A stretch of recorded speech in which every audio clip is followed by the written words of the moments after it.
So a couple of days ago, we took a look at the many problems that facing our country is facing right now, and kind of a reminder also that we've survived these things before. Although sometimes when you're in it, it doesn't seem like it's going to be so easy. But now we're going to focus on one aspect of those, and it's an issue that's been a part of American culture since the very beginning, and that is the protest. Now, there's a couple types of protest. One is what you see here happening in Philadelphia, which is a peaceful protest. The Constitution defends the rights of these people to peacefully assemble and protest an issue they deem worth protesting about.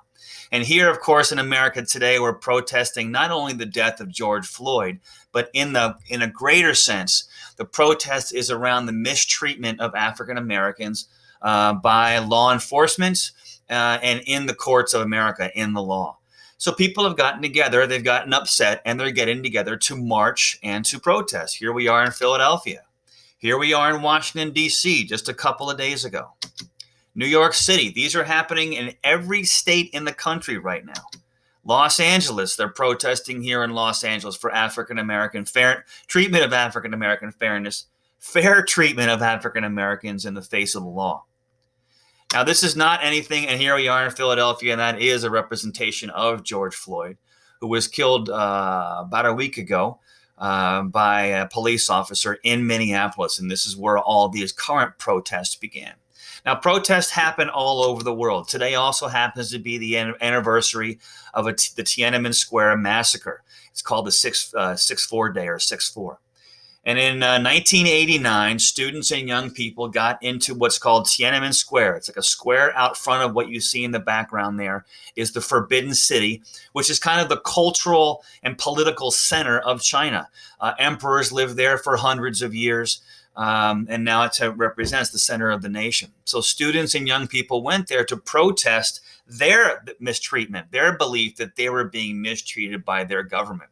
Chinese Communist government, however, did not like, and they do not have a constitution in China that protects these people's right to assemble. So the Constitution rolled in what turned out to be a very bloody day. Now, this is actually the day after. But on June 4th in 1989, we're not quite sure how many, but thousands, hundreds, and possibly thousands of those protesters were killed by the soldiers when they used live ammunition to disperse them. Here you see an impressive line of tanks rolling into Tiananmen Square, rolling through China in the capital, their capital in Beijing. And what you see way down here, and this became a symbol of the whole revolution, you see way down here, a young man steps in front of that line of tanks and stops them cold. This was on TV when this was happening in 1989. The world was stunned. And this is forever became a symbol of the voice of the small man against the power of an oppressive government. Here we are in Hong Kong right now. Hong Kong is actually being more or less taken over. A lot of the laws that protected their democracy have been removed in the last few weeks by China, and now the Chinese people are protesting for their own democracy. And then what we're going to focus on too is what happened in Selma, Alabama in 1965. Now, in 1965, a lot of groups were down in the southern part of the U.S. fighting for the right for African Americans to vote. Now, with the 15th Amendment, African American men were guaranteed the rights to vote. That was in 1868, I believe. Now we are almost 100 years later, and particularly in the South, African Americans were threatened, were kept from the polls, and were prevented from exercising their constitutional right to vote. And so what happened is a bunch of people were going to have a protest march, a peaceful protest march from Selma, Alabama to Montgomery, Alabama. But on the first day of the marches, they were met by a heavy police presence, and it turned out to be a very violent day. Now, nobody died, but there were severe injuries. As you can see here, this is actually a gentleman named John Lewis, who's about to be hit with a baton by a police officer. John Lewis is actually a congressman today in Washington, D.C. Now, 5 days later, though, it was a successful march. They reached Montgomery, Alabama, but even more importantly, the Voting Rights Act was passed by Lyndon Johnson that year that guaranteed African Americans the right to vote and made it officially illegal for anybody to have to take a test to vote or have to show their civil knowledge to vote, or to actually have to pay to vote. Poll taxes were made illegal. All right, so what you're going to look at, and let's go over here now. I'm going to give you a 4-slide presentation, and you're going to take a look at this presentation, and within it are 4 short videos. So we've done this before. So here's video number 1, and actually it's a clip from a movie called Selma, which is available for a fee on Amazon right now. I actually have a copy of it in my classroom, which I can't get into. All right. So I want you to watch the video, and then you'll see there's questions here on the right. This is about a 2-minute video, 1.5, 2-minute video. The next one too, this is about a 55-second video, I think. You'll click the video and it'll start playing. There it goes. You can blow it up if you want to, but you'll watch the video, and you might have to look up a few things. Like I ask you here to Google up the Christian Leadership Conference. That's a very simple thing to Google up, all right? Back here on the first one, all right, I ask you to Google up what are literacy tests and poll taxes and put a brief answer in there.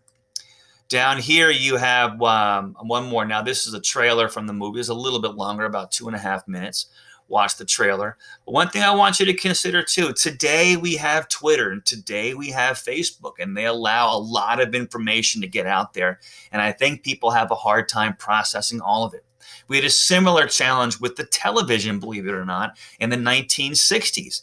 In 1950, fewer than 10% of the households in America had a TV. By 1960, 85% of the households in America had a TV, and by 1970 it was about 95%. Today it's about 98%. And so I want you to think about the percentage of homes went from 10% to 85%, as it says here. I want you to think about it for a second, and then explain, do you think this new technology, the television, do you think this new technology impacted the civil rights movement? The implied answer is yes, and I'd like to hear your explanation. How did this new technology, this ability to get information and news and visual videos into people's homes all of a sudden across America, how do you think that might have impacted this march and the civil rights movement altogether? And then finally here, what are the marchers for? This is a longer video, about 6 minutes. And you're going to watch this one and say, what are they marching for? Which amendment guarantees the right for people to peacefully assemble in a march? I want you to think about, were the marchers successful? Not in terms of them reaching Montgomery, though. We know they did that. Think about, what was their goal, and were they successful in reaching that goal? And then finally, I want you to explain 3 ways in which the March to Montgomery in 1965 is similar to what's happening today. There was a 5-day march into Montgomery, so you can look at the whole thing, the beginning in Selma and then the end in Montgomery. You can look at what their goals are. You can look at who was involved. You can look at what happened. But I want you to identify 3 ways in which the marches then are similar to the marches now. The most important thing here is the fact that I want you to walk away with this knowing that people have the constitutional right to peacefully assemble. That is their right.